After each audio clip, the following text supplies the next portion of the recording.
Rachel, welcome to the podcast. Yeah, thanks for having me. I appreciate it.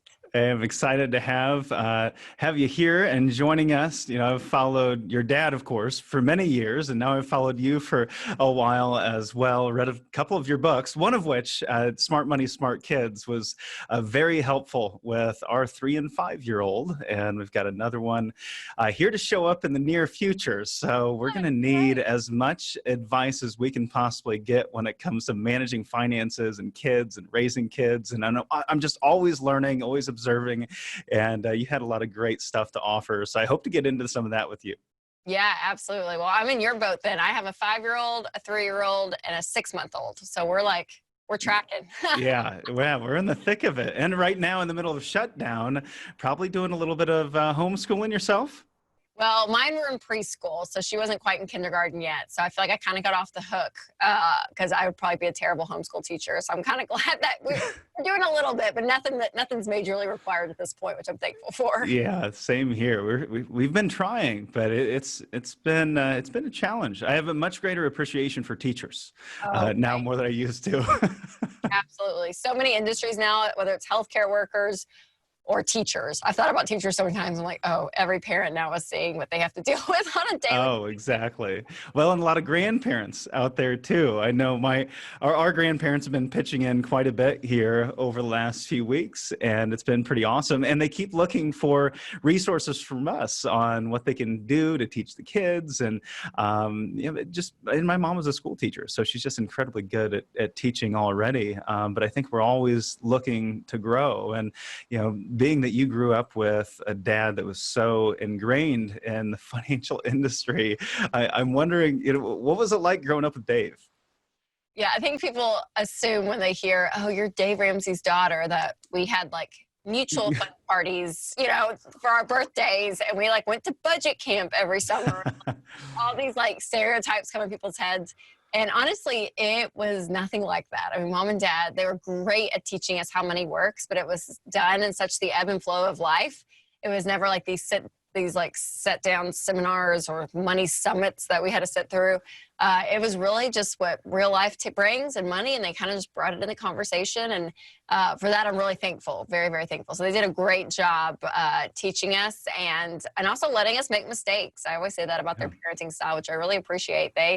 They let us learn. They're like, yeah, okay, if you fall down here, you're going to learn that it hurts. You spend that money on that thing and it breaks 2 days later, it's going to hurt, but you need to figure that out. So there was a lot of trial and error in our household too. Yeah, well, I think that's just kind of the way it goes. My dad was an interrogator and a trainer, and he did a lot of interrogation. So I grew up with an interrogator as a father, so I didn't get away with a whole lot. So we all have our parents bringing some of that wisdom into the household. I wonder, what is Dave doing today now that he has grandkids? What is he doing to make sure he's raising money smart grandkids? Is he doing anything different now than he did, say, raising you guys? Very different. He plays a totally different role. I mean, dad really has gotten into the Papa Dave mindset, and my parents, I feel like at this point, I mean, they have little kids. I mean, the oldest grandchild is William, and he's 6. So everyone's little, but they've totally fallen into the classic grandparent. Yeah, bring them over. And they just give them sugar and let them stay up however and then they hand them back to us. So I don't think he's feeling any weight of this. I'm going to instill all these incredible principles at this age. He just spoils them. I mean, he really does. It's so funny. Well, it's interesting to hear that Dave's fallen into that same boat, because I have that experience with my parents. So this will be validating for them. Oh yeah, we had a talk, very non-confrontational, but after one Christmas, probably 3 Christmases ago, we were like, yeah, Dad, you have to stop buying them all these gifts. You're doing everything opposite than what we talked about in Smart Money, Smart Kids. I mean, not really. But he laughed. He's like, well, I just want to get, it's not that big of a deal. I was like, yes, now they're going to expect all this stuff. You are being the classic grandparent right now. So they pulled back this past Christmas. So my sister and I appreciated that, because we were like, it's not the North Pole, kids. Going to Papa and Mimi's is not the North Pole. So between you and your sister and all the grandkids, are any of the kids following commission? Are they on commission at this point, or allowance? Yes, Amelia, our oldest, we just started implementing that. And my sister's oldest, William, he's doing it too. Yeah. So their tour chart is up. And yeah, during quarantine, I really thought, okay, we could really buckle down and like get in a good rhythm. But I'll be honest and say, yeah, some days we're great with it. Some days we're not. But my oldest is very much, and I'm sure we learned this with kids' personalities, but she much more is the pleaser, the doer. So she'll go and she loves to keep score and all of that. So like she's right on with the commission system. I mean, she gets it. She thrives on it. Our second, who is 3, we've not been hardcore with her at all. Caroline, she's 2.5 actually. She'll be 3 in a few months. But I know her personality already, and I'm like, oh no, she's going to be the tough one. She's the one that we're probably going to have to push her a little bit harder. Well, for those that don't know, commission over allowance, what does that mean? We've got a lot of grandparents listening. They want to implement something while they're maybe spending more time with the kids during their quarantine. What is commission over allowance? Yeah, so we always talk about, allowance is just giving kids money just because they're there. They're just allowed to get money, right? You just give them an allowance. Where commission is you work, you get paid. You don't work, you don't get paid. And so they learn that concept very early in life that when I do the work, what results out of that is money. And what can I do with money? Oh, they give it, save it, and spend it. And they treat their money such in a different way than if it was just given to them. So letting them earn it and realize that money comes from work. Money doesn't just come from mom and dad's back pocket. And that connection you can make as early as possible is huge for kids. And we always say too, though, that there are chores that they do just because they're part of the family. It's not like this little unionized system. I pick up a sock, I get 50 cents. There are some things you do because you're part of the family, but not all chores need to be like that. And some people do that philosophy where they say, well, you're part of the family, you're going to just help out. But I just think you miss so many teachable moments when you don't have some chores that you pay. Because again, I think making that connection between work and money, and then them actually feeling the sacrifice they had to make to work and how they handle their money is so different when they've earned it. And you said give, save, and spend. So our kids have jars, their save jar, their spend jar, and their give jar, or share jar. Do you have them allocate these dollars that they pick up in commission? Do they have to put them in certain jars in certain amounts? Yes. Yeah. We're not super legalistic about the amounts, but I want them to do all 3 things. And I think that's really important. So you can make a percentage, whatever you think is best for your family on the give, save, and spend, but having them do all 3 is really important because some kids you're going to find they just would give it all away, which is great. That's a wonderful trait, but they have to learn to save money eventually. They have to learn to spend wisely. Some kids, they just want to save it all and hoard it and just keep it all to themselves. No, you need to teach them to also give and also how to spend. And then the spenders, which was me, still to this day, I'm definitely a natural spender. I would just spend every penny I made. I mean, if I did have zero discipline, I would just be a spender. And that's how I was as a kid. And so it was good for me to learn, okay, no, I have to have delayed gratification. I need to put some money away and I need to give some money away. So all 3 of those money muscles have to be built. And what are they saving for right now? Amelia, she loves, what's it called? Slime. She's like, she loves all the feelings and stuff. So yeah, so if anything, we'll just make an Amazon order, but I'll have her contribute some of that money. So yeah. And it's always evolving, right? I think our oldest, he's been saving for a very long time for a bearded dragon, and he recently saw a drone fly over. He decided he wants a drone now. Oh, so yeah. He might be saving for the next 15 years, but eventually he will get his drone. I have no doubt. So I don't know what I feel like we may have had a similar trajectory in the experience we had growing up. Financially as a kid, we didn't have a lot. My parents struggled and worked very, very hard. They worked all the time. Mom was one of the best teachers in the state, and my dad was a business owner, owned several different businesses while I was growing up. And 40 hours a week would have been part-time. I got to see how hard they worked and what they worked for. I get to see that firsthand. I think that's what led to a lot of my work ethic, is watching them work as hard as they did. And now we've got a lot of families that are listening in. I've got a lot of friends that are business owners that they had that experience as a kid. They saw that. That's why they worked so hard. But now we're in this next generation where now our children are going to be growing up in a wealthier environment and maybe not even experiencing I'm not working like I used to. I'm not working 80 hours a week. Now I do want to be there for the kids. So I'm going to be there for every game. I'm going to be there in the morning till 9 o'clock. I'm going to be there to pick them up after school, be there every night. And I think we all maybe have a little fear around, well, what are they going to miss out on that I had? Are they going to have that same work ethic that I had when I was a kid? And I don't know if you had, I don't know exactly the experience you had growing up, if it was exactly along those lines, but what are your thoughts on raising money smart kids, responsible kids, hardworking kids in a wealthy environment? Yeah. Oh, it's a great question. I'm like, if you find the answer, let me know, because I feel like it's a journey. I'm like, this is a subject my husband and I talk about. Seriously, I feel like a lot, because I do have a lot of fear in that. My parents filed bankruptcy the year I was born. And so my whole life over 18 years of being home was kind of this trajectory of, okay, them coming out of that. But like you said, I saw the sacrifice. I saw the things that we couldn't have. And so I think it's big on the parents. I always say more is caught than taught. So your kids are watching you. And I think it's good for even, my husband and I to say no to things that we want right now, and to tell them, yeah, we're not buying that right now. We're going to save up over a few months, and just showing a little bit of putting this stuff in practice, and, teaching them we don't use debt. And so if we don't have the money, we're not buying it. And I think them seeing us live it out is huge. And the giving portion of this, and this is something that we're able to do a lot. And I think bringing them in on that gives them this holistic view that money, it's tangible, and it's a tool to be used to create a life you love. But if that life is just full of a bunch of stuff, you're not going to have joy. You have happiness for about 2 seconds, it feels like, and then you on to the next thing, because it never fulfills you. So I think showing them the importance of the value of people over the value of stuff, and that it's okay to have nice stuff, but don't let your nice stuff have you. And I think when you are in a wealthier environment, you have the ability just to buy stuff. And I even found myself in this habit of Amelia, my oldest, she calls them treasures. She loves these little treasures. So it's jewels, it's like little trinkets, it's jewelry, anything.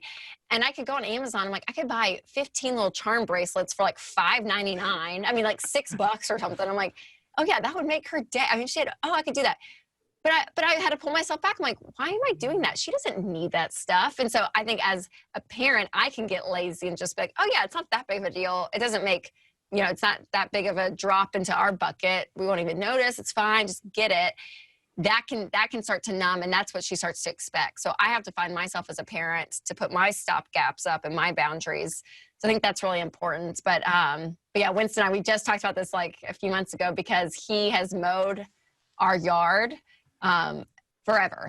We've been married 10 years. We've never had a lawn service. He's done it all, because he grew up mowing lawns. That's his thing. He's like, I mow the yard. But we moved to a new house in November, and he has a 0-turn lawnmower, the whole thing. And he was like, Rachel, I really want to sell the lawnmower. We can now afford a lawn service. But he struggled with it a lot, because he's like, are my kids never going to grow up seeing me not mow the lawn? And what does that mean? Am I able to teach them character traits, work ethic in other ways besides just yard work on Saturdays? And so it was this huge moment of okay, do we sell it? Because if we do, he doesn't have to mow on Sundays. He can hang out with us in the afternoons after church, versus having to go in the yard and mow the yard. So it's this trade-off of time, but yet what are your kids seeing or not seeing? And so, yeah, we wrestle with it all the time. We really do. And I think it's a lot of trial and error. But I think the character part of who we are as parents, who we are towards them, what we value in life comes across, I think, so strongly in our kids' lives that it's that whole more is caught than taught. Yeah, I like that. More is caught than taught. Well, now we can use that hour that he would have been working solo. Now we can work as a family, right? We can all do something as a family and do work. Maybe it's volunteering. Maybe it's some type of activity or action. And one of the things I want to get into was leaving a legacy and not destroying the next generation, with those funds, where money can be, can be a very bad thing if left to the wrong individuals. And I really want to get into your new book, Love Your Life, Not Theirs. But I think what you just said really says what you need to do. You need to just teach. You need to teach by example. And if you're just giving all the time, then the legacy probably isn't going to work out the way you want it to get. Yeah, that's exactly right. I think that it's huge, and to have those conversations and not be scared of it with your kids. But yeah, I think the value system of the family is one of the most important parts to work on with whether you have money or not, right? I mean, I think that's a Yeah. huge part. But like you said, money, it's a magnifying glass. It makes you more of what you already are. And Mhm. if I raise kids who understand what work is, they value work, they value saving, they value giving, they value spending wisely, those things, and then money is handed to them out of that legacy, and then that's what's magnified in them and who Mhm. they are. And so I think that's really important. But yeah, if you raise a bunch of spoiled brats and get them a lot of money, it's very dangerous, very, very dangerous when they're 22 and they get some money, right? So Yeah. I think it is really, really important. And we're a family of faith, and so really looking at this as that God owns it all, and that's a part of our value system, that we are managing His blessings for us. And so when you're not in the owner's seat, if you will, and you're more on the manager side, you look at money differently. And so that's one thing that we teach our kids a lot about. Yeah, my one of my friends often says it's not about learning something new, it's about remembering something true. And I think what you said there is something I hope that the listeners really capturing and remembering. And I think about this all the time. Money doesn't change people. People have that twisted. Money doesn't change people. It makes you more of what you already are. And that's something that we have to remember is true. So raise those kids right, and then you won't have to worry about leaving a negative legacy, because it's going to make them even better than where they already are in life. So let's go ahead and segue into your new book. I want to make sure we get on this, and Love Your Life, Not Theirs. So what does that mean exactly? Learn to love the life that you have and stop comparing your life to everyone else's. We are in such a comparison driven culture. And I mean, even during quarantine, I feel like people are comparing their life to everyone else's, even on Instagram during quarantine. I'm like, what are we doing? Yeah. But Oh, yeah, they've got a pool in the backyard. that's it. That's it. I mean, it's so wild. And so I think learning to put the blinders on and focusing on your life and your money and quit looking at everyone else. And I think that comparison it doesn't just steal your joy, but it steals your paycheck, because you keep living this life and spending this money thinking that, okay, this stuff is just going to satisfy me. If I can just look like them, if I can have what they have, they look perfect, they look happy, then that'll be my life. And it's a lie. It is a total lie. And it's something that's damaging this generation. Mhm. Well, you have me posting a little bit differently these days. I mean, this is the perfect time for this conversation. Everybody's posting more, everybody's on social media more. I think you're right. We need to cut back on this hashtag blessed piece. That's it. Yes, I talk about that. Hashtag blessed versus truly being blessed.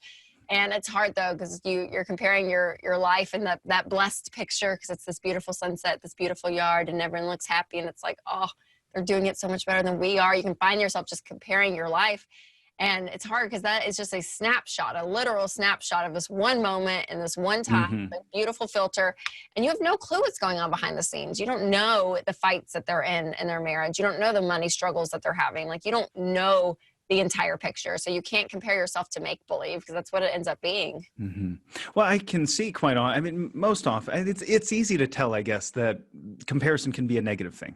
That there's going to be a lot of examples of comparisons being negative, but I feel like there's also some growth that can be experienced out of the appropriate comparison. You know, when can we find positivity or value in comparison, or leverage it to our advantage? Sure. Well, I think comparison turns bad when it becomes envious, when you have this envious spirit that, oh, I want what they have, but I can't have it. I want them to have it. It kind of, that's the rotting side of it.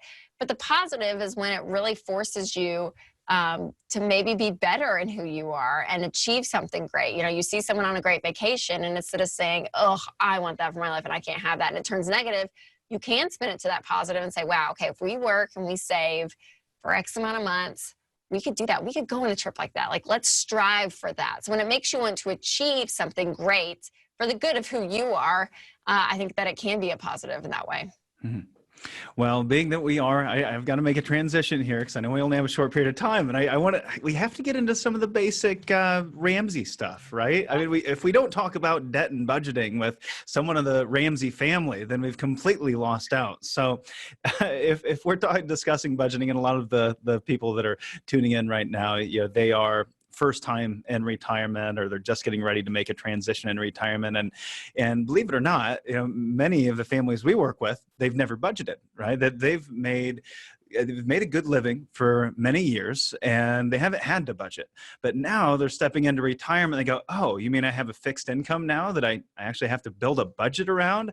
Where do I even begin? What would be your guidance to someone that's making that transition in retirement, building the budget for the first time? For sure. Yeah. I think it's really important to just be intentional with where your money's going. So you just don't blow through it and you don't look up in a year and be like, wow, where did all that money go? But you are really purposeful. And for those people that are entering retirement, I mean, this is like, they say the golden years, like this is the best years of your life. And you want to make the best of it. You don't want to just waste it away. And so being very intentional with the money. And so I always teach a zero-based budget, and that's your income coming in minus all of your expenses equals zero. So every dollar is assigned to a category. Mm-hmm. And the people that are more strict, that I am more hardcore on the budgets, are the people that are getting out of debt or they're saving up for an emergency fund. Like you have got to be intentional. But obviously the more money you have, not saying that you don't need to budget. You for sure need a budget if you do have some wealth, but you need to just be purposeful. But you can have a little bit more grace, a little bit more slack on it. You don't have to have your foot complete on the accelerator, but you want to be purposeful and intentional with where your money's going. John Maxwell always says to tell your money what to do instead of wonder where it went. Mm-hmm. And that's what the budget is. It's just being very specific with where that money's going. And that way you can enjoy it. So, instead of, buying something in retirement thinking, was that okay? Was that smart? Can we do that? Yeah. I mean, if it's in the budget, you've planned it out, you see it. It's like, oh yeah, you can do it. There's so much freedom. And I think a lot of people think of a budget as being cheap or restrictive, but it's not. It's the opposite. A budget doesn't limit your freedom. A budget gives you freedom. It mm-hmm. gives you that permission to spend money on things that you want and you prioritize without guilt, without shame, without question. So there is such a freedom in living within those boundaries and those limits. Well, many times we'll see a family that comes in with the scratch pad, right? They've maybe taken a sheet of paper and said, well, this is how much I need for gas, and looked over the last 6 months. This is how much we spent on groceries, et cetera.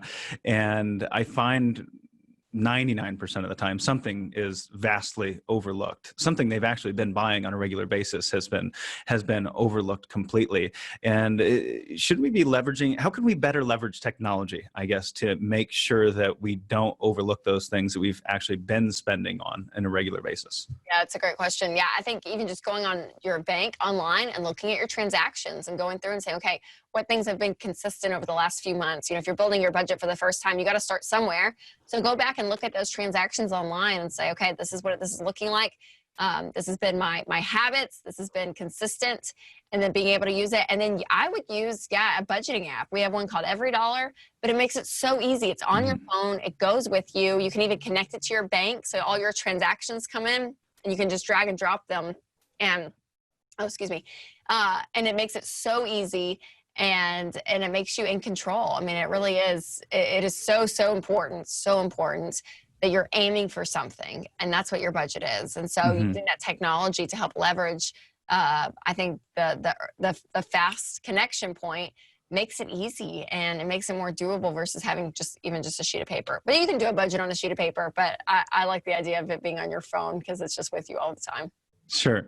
Yeah, I think we need to do a better job leveraging the technologies that are out there. I remember using iBank, when it first came out. Heck, that was probably 12 years ago, when iBank came, maybe 13, 14 years ago when iBank came out. And I just thought it was the most amazing thing. It just automatically categorizes all my transactions. And now it's incredibly accurate, the tools that are out there today for us to use to really nail down our budget. And so now that we've covered budgeting, we have to get to debt. So I feel like these are the two key issues when it comes to Ramsey Solutions. So, I think, our audience largely understands, we have to pay off high interest debt. We need to get rid of debt. Most retirees want to be rid of debt by the time they get into retirement. A question that I'm often asked as part of the network is debt always bad? Isn't there some good debt that we could carry? Investment debt, for instance. Some might say, well, I can get a rental property at 3% and yield 15%. Is there good debt? And I don't know that I've ever heard anybody from Ramsey Solutions says, yeah, there's some good debt. I know. Yeah, the answer is no. But the one type of debt we are okay with is just your primary mortgage, and doing that within terms, that we kind of set up and say that put a 10% down, 15-year fixed rates, and making sure it's no more than 25% of your take-home pay. But everything else, we promote no debt. And it is. It's an extreme viewpoint. But the reason we say this is because not only does it just lower your risk, when you own everything, your mind, your spirit, your emotions, financially, you're in a completely different mindset. When you don't owe anyone anything, you're not having to keep up and you're not trying to play this math game of interest rates and trying to get a better deal here or there. Listen, when you own it all, you sleep better at night. You're not stressed. I mean, so much is taken off your plate when you know I'm completely in control. And when my paycheck comes in or that investment check comes in at retirement, like that is mine. And I get to decide what to do with whatever I want with it. And I've just found there's just been a generation strapped to debt. And in Proverbs, it says the borrower is slave to the lender.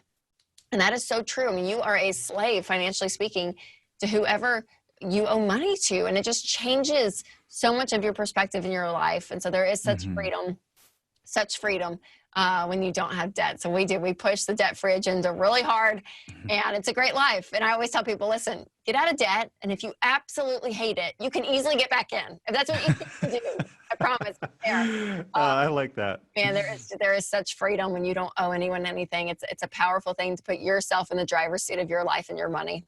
We have so many families we'll work with that, they've got $50,000 left on the mortgage. It's, the interest rate's 3.5%. Should I pay it off? It makes more sense to keep my money invested. It's like, well, how are you going to sleep at night? Are you going to sleep? But it doesn't matter financially. It really doesn't matter whether you pay it off or not. You're going to be perfectly fine. So wouldn't you better just feel better and get a bigger return on life over, the alternative? And that's where I would kind of equate this to return on life over return on investment. Don't take more risk than you need to in retirement. And that's the same thing as paying off your debt, even if you can find a financial reason to leverage it to get a bigger rate of return. That's just not what life's all about. Life isn't about money. So let's talk about our last couple philosophical questions if we have some time. And this is a good segue into this. What does retirement mean to you? Chris Hogan, who's here at Ramsey Solutions, he speaks a lot on retirement, but his phrase, which I love, he says that retirement isn't an age, it's a number. So figuring out that number you need to retire. And I love that because it just says, wow, I think of, people think of retirement as the specific age or this time in life. I'm like, it could be whenever you want it to be. And for me, it is freeing up and having the ultimate choice over your life of what you want to do, what you can do, what you can enjoy. And the freedom that comes with that, I think is so beautiful. That's freedom, is what I hear you say. It's the freedom to do what you, and it's hard to have a whole lot of freedom if you're saddled with a whole lot of debt. And if you had that freedom, or even just today in your own life, how does Rachel define meaning and purpose? Meaning and purpose, wow. It's a higher calling for me. I mean, when I hear what is meaning for you or purpose in your life, I think it really is this, the giftings, the anointing, what you're called to do in life, pushing for that. So I think of a higher calling, if you will, when I hear those kind of words. Well, Rachel, thank you so much for joining us here today. I know that, we've got an awesome book out there. We've got Love Your Life, Not Theirs, or Smart Money, Smart Kids. I mean, you've just got so many different resources that people should be diving into. We've put our whole staff through Financial Peace University, and it's just been a great resource for them. So we actually have a 14-day free trial of Financial Peace University going on right now. So really? DaveRamsey.com/hope. And we're allowing anyone to go through it for 14 days completely free. It's kind of our gift to America right now to be like, while you're in quarantine, binge watch some videos, learn how your money works. So you can check that out. Yeah, at DaveRamsey.com/hope. So that's awesome. You guys did that. Yes. Yeah. That would be the best resource that we give away here today. So I'd say with all the stuff that you have going on out there, which one do we choose first? That's the obvious choice. So, and that is a huge value. Thank you so much for offering that. You're making a huge impact in the world. Rachel, thank you for joining us here. Yes. Thanks for having me on. I appreciate it.